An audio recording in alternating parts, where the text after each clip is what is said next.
Prezados companheiros, que, como diz o Evangelho do Senhor Jesus, em Lucas, no capítulo 10, versículo 4 e 5, diz Jesus para nós: quando entrardes na casa do outro, diga que a paz esteja presente. Se a paz encontrar o Filho do Homem, ela ficará. Porém, se não encontrar, a paz retornará para você. Então, que nesse momento, adentrando aos lares, adentrando a esse momento da sua vida, possamos pedir a Jesus que a paz esteja presente. Primeiramente, a gente pede perdão, pede desculpas, porque nós não estamos acostumados com essa situação de gravarmos, o vídeo em nossa casa, em nossas casas. Não temos estúdio, não temos nada, assistindo às gravações das palestras da Bia, da Beatriz, da Ana Freitas, da Sandra. Nós percebemos uma série de dificuldades que surgem em motos, animais. Então, desde já, a gente pede que você desenvolva a caridade para nos ouvir, porque esse chamado dos dirigentes materiais da casa de Clarencio, de irmão Clarencio, é no sentido de que as palestras, os passes de cura das quartas-feiras, que estão suspensos, tendo em vista esse vírus, o coronavírus, a Covid-19, que fez com que os nossos governantes não autorizassem a abertura dos templos religiosos, da nossa casa espírita, e nós estamos observando isso, principalmente para preservarmos a saúde, a infecção que se alastra. Então nós viemos aqui fazendo esse trabalho, porque como Emmanuel nos disse, quando o trabalhador está pronto, o trabalho sempre aparece. Então estamos aqui dizendo presente e pedindo a você a caridade suficiente para que possa nos perdoar por qualquer defeito que porventura nós estejamos cometendo a nível de gravação, áudio baixo e seja o que for. O estudo de hoje é do capítulo 13, do item 15. O capítulo 13 fala que a vossa mão esquerda não saiba o que dá a sua mão direita. E o capítulo 15 é a continuação do estudo da beneficência. E o 15 diz assim, permitam-me para que eu leia. Meus queridos amigos, todos os dias eu ouço entre vós os que dizem: sou pobre, não posso fazer a caridade. E diariamente vejo que faltais com indulgência para com os vossos semelhantes. Não lhes perdoais nada, e procedeis como juízes, muitas vezes severos, sem perguntar a vós mesmos se ficaríeis satisfeitos, se agissem da mesma forma para convosco. A indulgência também não é caridade? Vós, que só podeis fazer a caridade da indulgência, fazei pelo menos essa, mas fazei-a generosamente. Em relação à caridade material, quero vos contar uma história do outro mundo. 2 homens acabavam de morrer. Deus havia dito: enquanto esses homens viverem, cada um terá as suas boas ações colocadas em um saco. Por ocasião da sua morte, esses sacos serão pesados. Quando os 2 homens morreram, Deus mandou que lhes trouxessem os 2 sacos. Um era grande, estava cheio, bem estufado, e o metal que o enchia ressoava. O outro era pequeno e tão fino que se viam através do pano as poucas moedas que continha. E cada um daqueles homens reconheceu o que lhes pertencia. Este é o meu, disse o primeiro, eu reconheço. Fui rico e dei muito dinheiro. Este é o meu, disse o outro, eu sempre fui pobre, ai de mim. Não tinha quase nada para dividir com os outros. Mas, ó surpresa, quando os 2 sacos foram colocados na balança, o maior tornou-se leve, e o menor ficou tão pesado que elevou muito o outro prato da balança. Deus então disse ao rico: deste muito. É verdade. Mas deste por ostentação, e para ver o teu nome figurar em todos os santuários do orgulho. Além disso, dando não te privavas de nada. Vai para a esquerda e fica satisfeito, porque as tuas esmolas ainda foram contadas como alguma coisa. Depois ele disse ao pobre: deste muito pouco, meu amigo, porém cada uma das esmolas, das moedas que estão nesta balança, representou uma privação da tua vida. Se não destes esmolas, fizeste a caridade, e o que é mais importante, fizeste a caridade naturalmente, sem pensar que ela seria levada em conta. Foste indulgente, não julgaste o teu semelhante, ao contrário, tu desculpastes em todas as suas ações. Passa para a direita e vai receber a tua recompensa. Um espírito protetor, Lyon, 1861. Vamos unir os nossos pensamentos e pedir a Jesus, nesse instante, aos amigos espirituais, que nos pacifique, que nos auxilie, nesse momento, para que possamos, através da influência dos amigos espirituais, dos nossos guias, passarmos o que há de melhor dessa espiritualidade superior. Ajuda-nos, Senhor, nos amparando e nos protegendo. Que assim seja, graças a Deus. Eu acho interessante, meus irmãos, minhas irmãs, que é muito apropriado essa passagem sobre a beneficência, porque nós estamos sofrendo essa dificuldade de não sairmos de casa e às vezes pensamos que não podemos fazer nada. E não é verdade. Podemos sim. Podemos através das nossas orações, através do pensamento positivo. Quando pensamos assim, automaticamente nos lembramos da primeira carta de Paulo. Aqui está ela, primeira epístola aos Coríntios, onde Paulo conversa para a gente, que está aqui escrito no Evangelho segundo o Espiritismo, no capítulo 15, no item 6, onde fala sobre a necessidade da caridade segundo São Paulo. Daqui a pouco será o estudo dessa parte. E é belíssima quando Paulo fala, e nós tão bem conhecemos, que ele diz assim: ainda que eu fale todas as línguas dos homens e mesmo a língua dos anjos, se eu não tiver caridade, sou apenas como o bronze que soa ou símbolo que retine. E ele continua: se eu tivesse o dom da profecia e penetrasse em todos os mistérios, e tivesse uma perfeita ciência de todas as coisas, e ainda que eu tivesse toda a fé possível, até de transportar montanhas, e eu não tiver caridade, nada sou.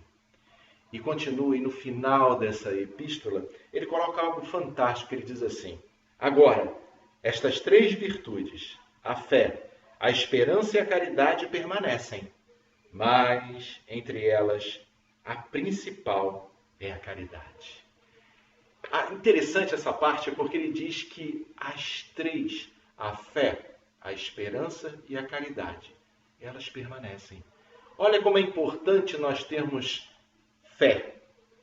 Sabermos que se alguma coisa acontecer e que porventura nós tivermos que desencarnar, iremos sabendo que reencontraremos os nossos companheiros, porque a reencarnação é aquilo que conhecemos, aquilo que sabemos.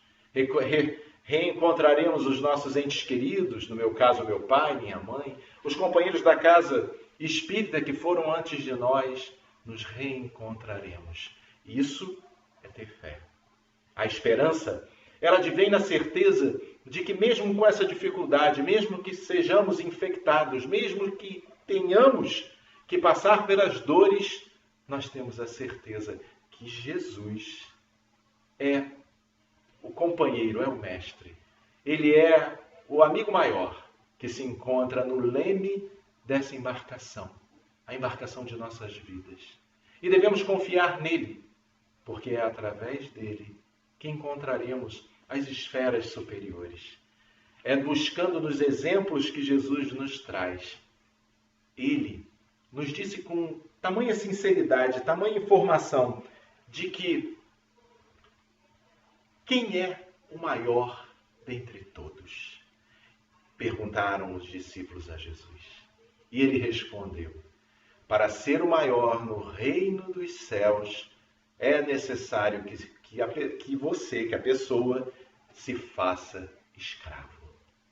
O Filho do Homem, disse-nos Jesus, veio para servir. E muitas vezes nós, com os nossos orgulhos e com os nossos egoísmos, queremos tanto ser servidos. E, na verdade, a simplicidade do Cristo, os exemplos do Cristo, nos mostram que devemos servir, auxiliar o próximo.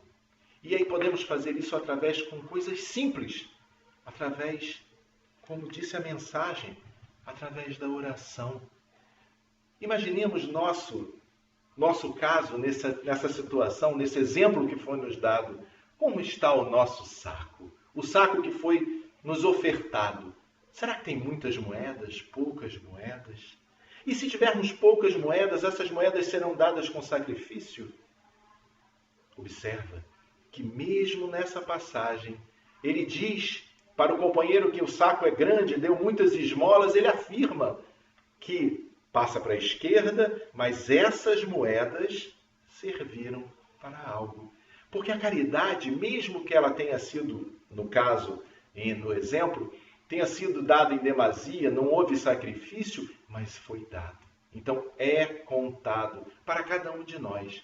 Como nós queremos que isso seja feito, seja colocado para nós, isso depende de cada um de nós. O que nós estamos fazendo? E às vezes, não posso fazer nada. Pode orar. Ora pelos companheiros, ora pelos governantes. A prece é um bálsamo que nos renova, que nos faz crescer, que auxilia-nos e, ao mesmo tempo, auxilia os outros. Existe um conto no livro Jesus do Lar, muito interessante, que é a lição número 7, o maior servidor. Olha que coisa interessante. Diz assim a lição: presente à reunião familiar, Filipe, em dado instante, perguntou ao divino mestre: Senhor, qual é o maior servidor do Pai entre os homens na terra? Já vê que essa pergunta, esse questionamento é feito já há bastante tempo e é feito até pelo próprio Cristo. E o Cristo nos conta. Jesus refletiu alguns minutos e contou uma história. Disse ele: grande multidão se consagrava a um extenso campo, quando aí estacionou o famoso guerreiro, carregado de espadas e medalhas, que passou a dar lições de tática militar, concitando os circunstantes ao aprendizado da defesa. O povo começou a fazer exercícios laboriosos, dando saltos e entregando-se a perigosas corridas, sem proveito real. Todavia, continuou como dantes, sem rumo e sem júbilo, perdendo muitos jovens nas atividades preparatórias da guerra provável. Logo depois, apareceu na mesma região um grande político, com pesada bagagem de códigos, e dividiu a massa em vários partidos, declarando-se os moços contra os velhos, os lares pobres contra os ricos, os servos contra os mordomos, e não obstante a sementeira de benefícios materiais, introduzidos na zona pela competição dos grupos entre si, o político seguiu adiante, deixando escuros espinheiros de ódio, desengano e discórdia entre os seus colaboradores. Depois dele surgiu um filósofo, sobraçando volumoso alfarrábios, e dividiu o povo em várias escolas de crença que em breve propagavam infrutíferas discussões nos círculos de toda a gente. A multidão duvidou de tudo, até mesmo da existência de si própria. A filosofia, sem dúvida, apresentava singulares vantagens, destacando-se a todo estímulo ao pensamento, mas as perturbações de que se fazia acompanhar eram das mais lastimáveis, chegando o filósofo muitas indagações inúteis aos cérebros menos aptos ao esforço de elevação. Em seguida compareceu um sacerdote, munido de roupagem e símbolos, que forneceu muitas regras de adoração ao Pai. O povo aprendeu a dobrar os joelhos e lavar-se e a suplicar a proteção divina. Em horas certas, entretanto, todos os problemas fundamentais da comunidade permaneceram sem alteração. No extenso domínio não havia diretrizes ao trabalho, nem ânimo consciente, nem valor sem alegria. A doença e a morte, a necessidade e a ignorância eram fantasmas de toda a gente. Certo dia, porém, apareceu ali um homem simples. Não trazia armas nem escrituras, nem discussões e nem imagens, mas pelo sorriso espontâneo revelava um coração cheio de boa vontade, guiando as mãos operosas. Não pregava doutrinas espetaculares. Todavia, nos gestos de bondade pura e constante, rendia culto sincero ao Todo-Poderoso. Começou a evidenciar-se, lavrando uma nesga do campo e adornando-se de flores e frutos preciosos. Conversava com os seus companheiros de luta, aproveitando as horas no ensinamento fraterno e edificando e transmitindo suas experiências a todos que se propuseram a ouvi-lo.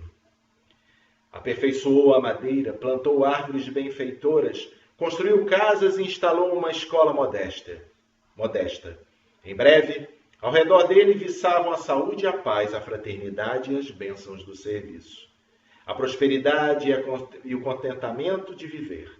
Com o espírito de trabalho e educação que ele difundia, a defesa era boa, a política ajudava, a filosofia era preciosa e o sacerdócio era útil, porque todas as ações no campo permaneciam agora presididas pelo santo imperativo da execução do dever pessoal no bem de todos. Calou-se o Cristo, mas a assistência reduzida não ousou qualquer indagação. Após contemplar o horizonte longínquo em longos instantes de pensamento mútuo, o mestre terminou. Em verdade, há muitos trabalhadores no mundo que merecem a bênção do céu pelo bem que proporcionam ao corpo e à mente das criaturas. Mas aquele que educa o Espírito Eterno, ensinando e servindo, paira acima de todos. É a lição de Jesus no lar. É a lição número 7. Esse exemplo que Jesus nos deu era o exemplo dele. Simples e trabalhador. Num trabalho, no bem. É essa a importância, é isso que na noite de hoje deve ficar no nosso pensamento. É fazermos o bem. A questão do Livro dos Espíritos, onde a pergunta Kardec aos Espíritos, o que é caridade no entender do Cristo, e diz que é benevolência para com todos, indulgência para com as dificuldades do outro e perdão das ofensas, resume todo o comportamento que nós temos que ter nesses instantes. Nesse instante que passamos pelas dificuldades, como já disse, por ficarmos em casa, vamos começar a pensar no que há de bom nisso tudo. Nunca tivemos tão próximos dos nossos lares, dos nossos familiares. Ah, mas eu estou só. Nunca estive tão próximo de mim mesmo. E melhor, que possamos pensar que com essa oportunidade possamos ficar mais próximos de Jesus. Jesus, antes de qualquer situação, antes de responder a qualquer um, ele meditava, fazia oração e jejum, a busca de si mesmo. E aí ele continuava o trabalho. Que possamos, nesses momentos de dificuldade, termos em mente o que nos ensinou o Cristo. Não podemos fazer nada? Oremos. Oremos pelos nossos governantes, oremos pelos governantes de todos os países, oremos por esse mundo. Ouvindo a palestra de Divaldo a respeito dessa situação que vivemos, ele nos lembrou algo fantástico. Ele disse que Jesus é o governante do planeta. E estando ele ao nosso lado, olhando-nos com carinho, um carinho fraternal, não podemos sentir medo. Temos que ser exemplos. Como na época do Cristo, aqueles que desciam aos circos cantando, orando, glorificando a Jesus, hoje podemos fazer o mesmo. Não, sim, não nos impacientemos com as dificuldades, mas sim, tenhamos a certeza de que tudo passa, como disse a nossa querida Mãe Santíssima. Relembrando nosso querido Chico Xavier, que possamos dizer também que isso irá passar. Assim, possamos reunir então novamente, unirmos os nossos pensamentos nesse momento para fazermos uma prece. Uma prece de encerramento, mas principalmente uma prece de agradecimento. Agradecimento pelas dificuldades, um agradecimento pelas benesses que nos são dadas. Enfim, Jesus. Unamos os nossos pensamentos e assim possamos dizer: obrigado, Senhor. Obrigado pelas dificuldades, obrigado pelas alegrias, obrigado pela reencarnação. Obrigado por conhecermos essa doutrina maravilhosa que é a doutrina espírita.